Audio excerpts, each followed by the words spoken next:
de la mano del ingeniero Eric Stolar. Me gustaría saber un poco, en este momento estamos viendo un cultivo de ciruelo, cuáles son las variedades que usted está probando en esta institución. Bueno, estas hileras que podemos ver aquí son de unas variedades, las tempranitas uno, 2 y 3, que son ciruelos japoneses, que como característica tienen una mayor capacidad de autofecundación, si bien no alcanza el nivel de un duraznero, pero es mucho más alta que los ciruelos tradicionales. Los ciruelos tradicionales necesitamos un polinizador. Por eso es que muchas veces en las casas o en las chacras nos encontramos con la gente que nos dice: mi ciruelo florece pero no carga. ¿Qué pasa? Falta el polinizador. Estos materiales tienden a cubrir esa necesidad. Eso por un lado.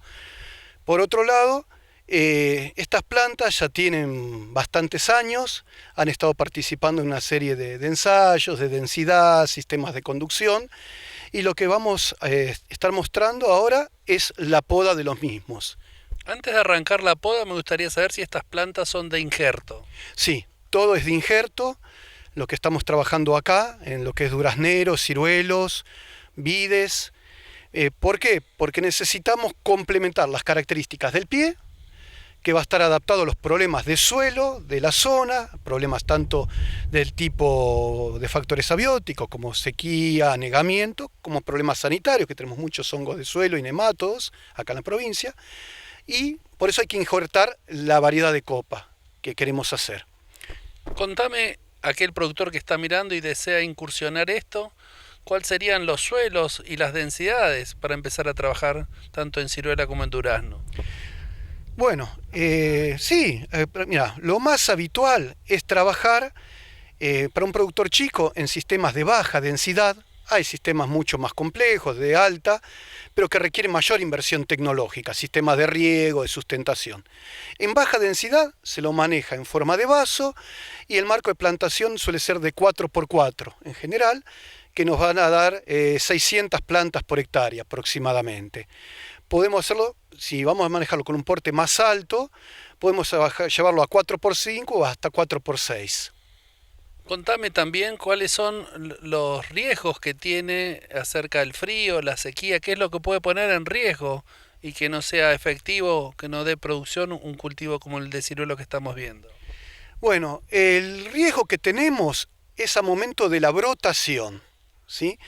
Porque estos frutales justamente vienen de zonas de climas bien definidos, donde están preparados para soportar temperaturas bajo cero, incluso la nieve, pero cuando está en estado de dormición, cuando la planta está sin hojas, cuando las yemas están dormidas. Ahí la planta está protegida, ahí no corremos ningún tipo de riesgo. Es decir, las heladas de esta época, las heladas invernales, no son problemáticas. Sí lo son las de fin de invierno, comienzo de primavera, las heladas tardías, con la planta en brotación. ¿Cuál es la mejor época para realizar las podas que estás haciendo hoy? Generalmente se llevan a cabo entre fines de junio, hasta la primera quincena de julio. Podríamos llegar a llevarlo más para adelante si es una zona muy baja. En ese sentido, en chacras que están muy bajas, muy sujetas a heladas, es preferible hacer ciruelo antes que duraznero.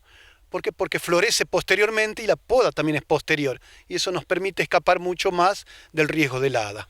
¿Cuál es la técnica que aplicaste hoy o qué ramas cortaste en estos ciruelos que estamos viendo?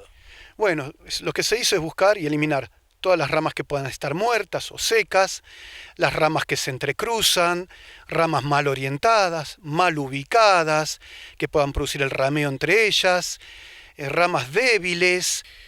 Algo que tenemos que tener en cuenta, que tenemos que eliminar, son los chupones. Los chupones son ramas que crecen verticalmente en todos los frutales, que no se ramifican y que no vamos a tener carga de fruta. Entonces, por un lado, debemos eliminar esas ramas verticales, que son los chupones.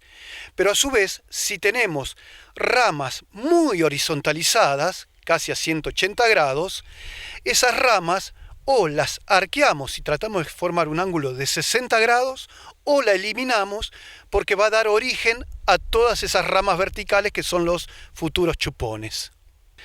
Hemos hecho el anillado en algunas partes para inducir la brotación de nuevo material. Si a su vez lo que queremos hacer es equilibrar la planta, el corte es desde la base de la rama, sin dejar yemas. Si lo que queremos es vigorizar una rama que está débil, hacemos un corte intenso que quede muy pocos centímetros. ¿Para qué? Para que el brote venga con fuerza. Y si lo que queremos es equilibrarla a la misma, que haya brotación pero no tan intensa, despuntamos la rama. Me gustaría, Eric, que nos cuentes, porque vimos que antes de podar diste un par de vueltas alrededor de la planta. ¿Cómo el estado sanitario de la planta tiene que ver o se relaciona al tipo de poda a realizar? Es que la poda es prácticamente una de las últimas etapas del proceso, si se quiere. Para llegar a la poda tenemos que partir de un cuidado correcto sanitario de la planta a lo largo de todo el año.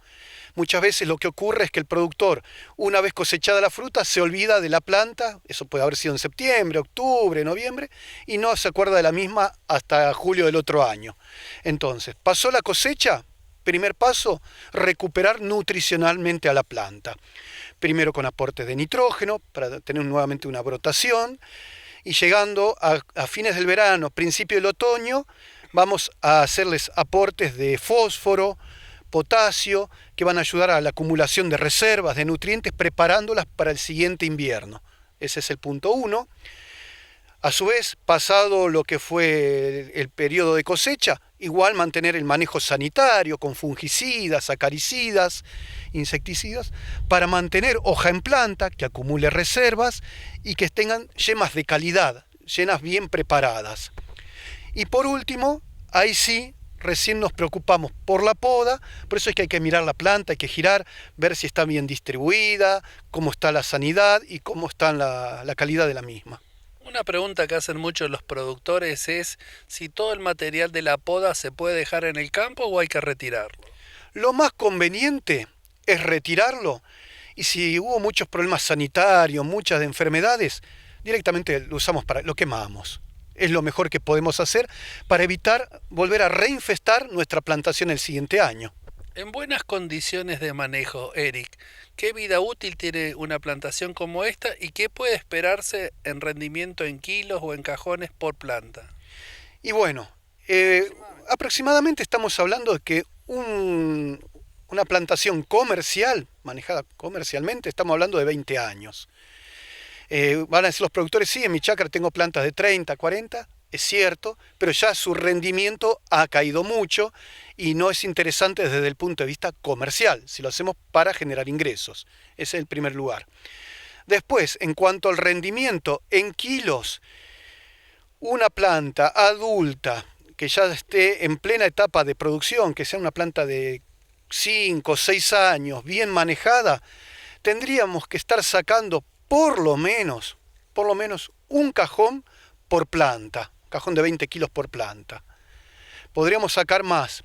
También va a depender de la altura, ¿sí? Y de las condiciones y demás, pero eso sería un rendimiento más que aceptable.